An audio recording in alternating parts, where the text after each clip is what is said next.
नमस्कार साथियों। 12th RBSC board English subject को लेकर के आपके सामने उपस्थित हैं। 12th आरबीएससी बोर्ड के अंदर पोएट्री सेक्शन है आपके 10 मार्क्स का और 5 पोएट्री यदि हम बहुत बड़े ढंग से पढ़ ले तो मेरा विश्वास है कि आपके 10 आउट ऑफ 10 मार्क्स आएंगे। आप आराम से 10 में से 10 मार्क्स प्राप्त कर सकते हैं। चलिए, हम जो पोएट्री सेक्शन है उसमें जो अपने 5 पोएम्स हमारे जो इंक्लूडेड हैं उन 5 पोएम्स का बहुत अच्छे से पढ़ते हैं, सीखते हैं क्या है भाव उनके, कैसे क्वेश्चंस आते हैं बोर्ड के अंदर और क्या होते हैं उनके आंसर। पहली पोएम हमारे सामने the Nobel nature, Ben Jonson. हालांकि कवि परिचय यानी कि पोइट इंट्रोडक्शन का हमारे कोई क्वेश्चन नहीं आता आरबीएससी बोर्ड के अंदर, फिर भी बेन जॉनसन हम नाम याद कर सकते हैं। कम से कम हमें पता चले द नोबल नेचर जो पोएम है वो बेन जॉनसन ने लिखी। क्या इस पोएम का भाव और मतलब क्या होता है? तो सबसे पहले जो द नोबल नेचर, देखिए आपके पास बुक नहीं है ना तो अभी चिंता मत करिए, हमने पूरी जो पोएम है वो बोर्ड पे उसको पूरा टेक्स्ट लिख रखा हमने। आप आराम से बिना बुक के भी पूरा कंटेंट याद कर सकते हैं, समझ सकते हैं। पहली जो पोएम है द नोबल नेचर, इसका नोबल का मतलब आपको उत्तम, श्रेष्ठ। नेचर होती है प्रकृति या व्यवहार, यानी श्रेष्ठ प्रकृति किसकी है, उत्तम प्रकृति किसकी है, श्रेष्ठ व्यवहार किसका है। बड़ा गजब का बड़ा सुंदर संदेश इस कविता के माध्यम से, इस पोएम के माध्यम से बेन जॉनसन ने हमें दिया है। देखिए, 2 प्रकार का जीवन होता है। एक ऐसा जीवन होता है जो जिसकी एज लंबी होती है, जिसकी अवधि लंबी होती है। 100 साल का जीवन जिया और आपके गांव वाले, जिले वाले, राज्य वाले, देश वाले आपको जानते नहीं है। घूमने में मेरा जीवन था और खत्म हो गया, तो ऐसा जीवन सारहीन है, अर्थहीन है, महत्वहीन है। ऐसे जीवन की कोई उपयोगिता नहीं है। जीवन भले छोटा है लेकिन वो उपलब्धियों से भरा हुआ है। उस जीवन के अंदर मान कार्य आपने किए, बड़ा कम था, बड़ा कम अवधि का था, छोटी अवधि का था, लेकिन उपलब्धियों से भरा था। वो जीवन श्रेष्ठ था। ऐसे श्रेष्ठ जीवन की प्रासंगिकता है, ऐसा जीवन अर्थवान है, ऐसा जीवन मूल्यवान है। हमें कैसा जीवन जीना चाहिए? बेन जॉनसन जो हमारे पोइट है, उन्होंने क्या किया, प्रकृति में से, नेचर में से 2 सिंबल उठाए। 2 सिंबल उन्होंने उठाए। एक सिंबल उठाया उन्होंने ओक ट्री। देखिए, ओक ट्री क्या होता है? 300 साल तक ओक का पेड़ धरती पर रहता है और 300 सालों में वो क्या करता है, ना कभी किसी को फूल देता है, ना फल देता है, ना किसी प्रकार से उपयोगी होता है। कोई ऐसा कार्य उसके द्वारा नहीं किया जाता जिसके द्वारा उसकी प्रशंसा हो, उसका जीवन श्रेष्ठ बने। और 300 सालों का लंबा जीवन जीने के बाद ओक का पेड़ लकड़ी का लट्ठा बन करके, पूरा सूख करके, छोटी बिल्कुल थोड़ी सी जो पत्तियां होती है वो पूरी नीचे गिर जाती है। इस पूरा लकड़ी का लट्ठा बन करके नीचे गिर जाता है और खत्म हो जाता है, उसका पूरा जीवन व्यर्थ हो जाता है। दूसरी तरफ एक छोटा सा जीवन होता है लिली के फूल का। लिली का फूल है, लिली का पौधा, जिसके जो फूल लगता है जिसे बोलते हैं फ्लोर ऑफ लाइट, प्रकाश का, आनंद का, प्रसन्नतादायक पौधा जिसको कहा जाता है। बड़ी अच्छी उपाधि उसको दी गई है, फ्लोर ऑफ लाइट या फ्लोर ऑफ प्लांट लिली को कहा जाता है, क्योंकि उसकी जो नेचुरल ब्यूटी होती है इतनी सुंदर होती है। कोई भी व्यक्ति यदि लिली के फूल को देखे तो प्रसन्नचित हो जाता है, बड़ा आनंददायक हो जाता है, बड़ा आनंद महसूस करता है। यानी कि वो लोगों को खुशियां देने का काम करता है। एक दिन जीतता है और लोगों को अपार खुशियां देकर के जाता है, उसका जीवन सार्थक। हमारा जीवन कैसा है? हमारा जीवन सरदार भगत सिंह जी जैसा हो, चंद्रशेखर आजाद जैसा हो, खुदीराम बोस जैसा हो और गुरु गोविंद सिंह जी के 4 जो शेर पुत्र थे उनके जैसा हो। क्या उम्र थी गुरु गोविंद सिंह जी के उन छोटे छोटे बेटों की, जिनको दीवारों में चुनवा दिया गया, जो युद्ध के अंदर पिताजी और धर्म की रक्षार्थ अपने प्राणों का उत्सर्ग करते हैं, प्राणों का बलिदान देते हैं। तो उनका जीवन सार्थक था। उम्र कम थी उनकी, मात्र 23 साल की एज थी भगत सिंह जी की। खुदीराम बोस की 16 साल की थी। आज हम उनको याद करते हैं। ज्यादा बड़ी एज नहीं थी। विवेकानंद जी की 39 वर्ष की आयु थी।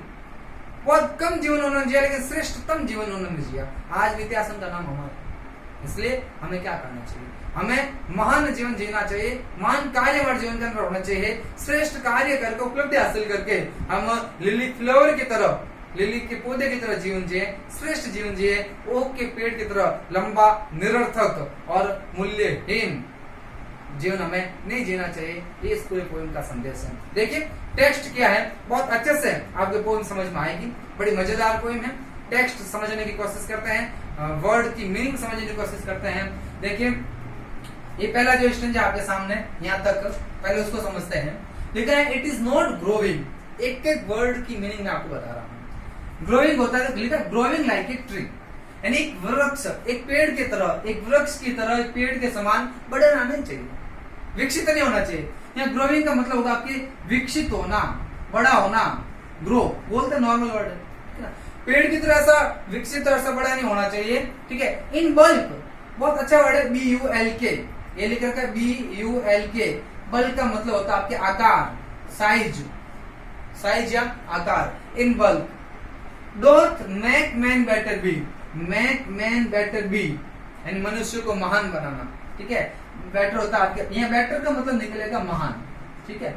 इस पूरी जो दोनों लाइन है, इस पूरे का अर्थ समझने की कोशिश करते हैं, एकदम शामिल करके सारे वर्ड्स को, कि एक पेड़ की तरह केवल आकार में बड़ा होना, विकसित होना मनुष्य को महान नहीं बनाता है। It is not, it is not यानी महान नहीं बनाता है। नॉट आपको यह यूज करना साथ में, कि भाई एक पेड़ की तरह विकसित होना आकार में, केवल साइज में। आपने हिंदी के अंदर एक बहुत अच्छा दोहा सुना है, बड़ा भया तो क्या भया जैसे पेड़ खजूर, पंछी को छाया नहीं फल लागे थे दो। तो कुल मिलाकर के बड़ा होने से कुछ नहीं होता है, आपके अंदर गुण होने चाहिए। वही भाव कहीं न कहीं बेन जॉनसन अपने इस पोएम के अंदर बताते हैं और कहते हैं like a tree in bulk, इन आकार में केवल एक पेड़ की तरह विकसित होना मनुष्य co dot make man better B, मनुष्य को महान नहीं बनाता है। कैसे उदाहरण दिया उन्होंने, ओक पेड़ का लिखा, और स्टैंडिंग और खड़े रहना, लॉन्ग एंड ओक, एक ओक का पेड़, एक पेड़ है ओक, ओक के पेड़ की तरह लंबे समय तक, लॉन्ग यानी लंबी अवधि तक ओक के पेड़ की तरह केवल खड़े रहना। कितनी अवधि है? 300 ईयर, 300 सालों तक ओक के पेड़ की तरह खड़े रहना। एंड टू फॉल, एंड अंत में गिर जाना। अ लॉग यानी एक लट्ठा बन करके, लॉग का मतलब होता है आपके लट्ठा, ठीक है। एट लास्ट यानी अंत में, ड्राई यानी सूख कर, BALD बाल्ड का मतलब होता है पत्तियों रहित, विदाउट लीव्स, बिना पत्तियों के, ठीक है। एंड सीयर, सीयर होता है SCRE, सीयर, इसका मतलब होता है आपके मुरझाना, मुरझाना। बाल्ड होता है आपके बिना पत्तियों का, बिना पत्तियों का, बिना पत्तियों का। क्या अर्थ निकला कि सीयर यानी मुरझाना, यानी मुरझा करके, बिना पत्तियों का होकर के, सूख करके, अंत में लकड़ी का लट्ठा बन करके गिर जाना। देखिए पूरी लाइन का समझिए आप, सीयर यानी पीछे से शुरू करिए, मुरझा करके, बिना पत्तियों का होकर के, सूख करके, अंत में लकड़ी का लट्ठा बन करके गिर जाना, 300 साल तक लंबी अवधि के लिए धरती पर खड़े होने के बाद, यानी ये ओक के पेड़ की क्वालिटीज होती है। 2 नंबर का क्वेश्चन सीधा आपसे पूछ सकते हैं, what are the qualities of an okay.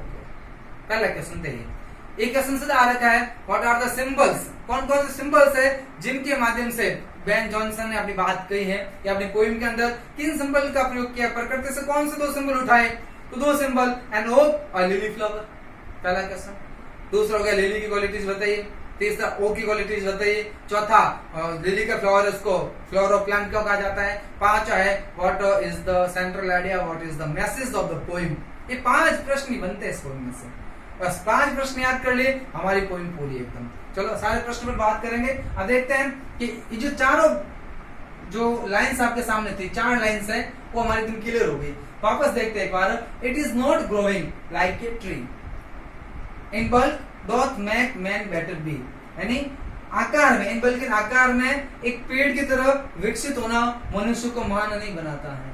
ये पोइम है, कभी अपनी भावना के अनुसार शब्दों का प्रयोग करता है, कहता है और ओक की पेड़ की तरह 300 साल की लंबी अवधि तक खड़े रहना, और अंत में मुरझा करके, बिना पत्तियों का होकर के, सूख करके गिर जाना, ठीक है। ये महान जीवन नहीं है, ये सार्थकता नहीं है जीवन की, ये अर्थहीन जीवन है।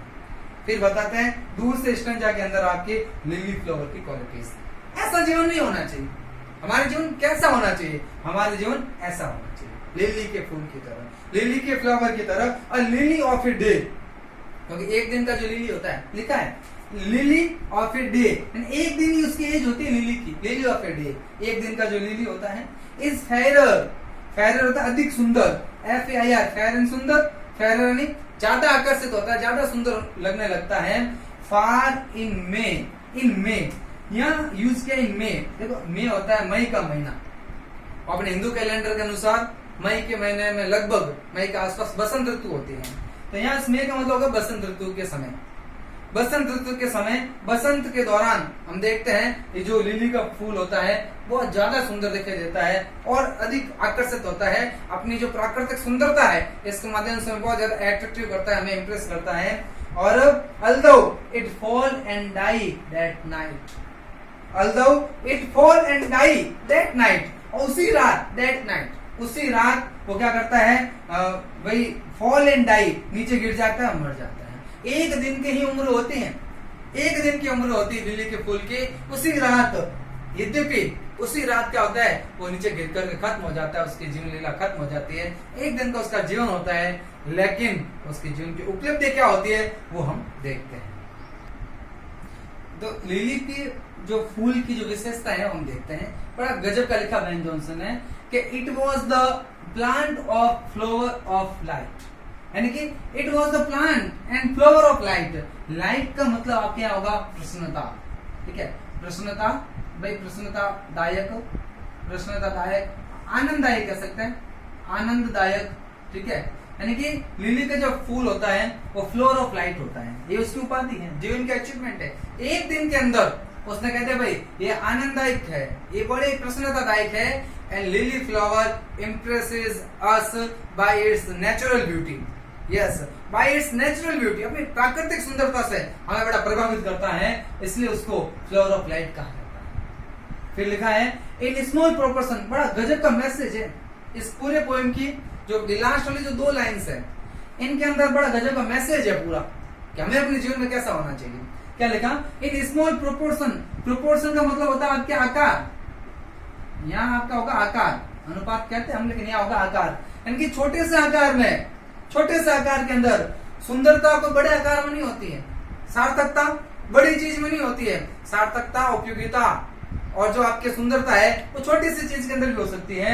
लिखा है स्मॉल प्रोपोर्शन, छोटे से आकार में, वी जस्ट ब्यूटीज से, जस्ट ब्यूटीज, या जस्ट ब्यूटीज का मतलब है सच्चा सौंदर्य, सच्चे सौंदर्य, यहाँ जस्ट ब्यूटीज का मतलब है सच्चा सौंदर्य। यानी कि हम क्या करते हैं, छोटे से आकार में, छोटे से आकार में सच्चे सौंदर्य के दर्शन करते हैं, सी यानी दर्शन करना, देखना। तो छोटे से आकार के अंदर लिली का फूल का आकार छोटा सा है, उसके अंदर हम सच्चे सौंदर्य के दर्शन करते हैं और लिली का फूल अपने आप को क्या करता है, महान बनाता है, अपने महान कार्यों के द्वारा, श्रेष्ठ कार्यों के द्वारा, अपने उपलब्धियों के द्वारा। और बड़ा सा आकार है ओक के पेड़ का, लेकिन उसके जीवन में सार्थकता नहीं है। फिर लिखा है and in small measure, measures होता है आपकी अवधि, मेजर्स का मतलब होता है आपकी अवधि, ठीक है, इन शॉर्ट मेजर्स, और बहुत ही छोटी अवधि के अंदर भी लाइफ में परफेक्ट भी जीवन पूर्ण बन सकता है, लाइफ में परफेक्ट भी जीवन पूर्ण बन सकता है।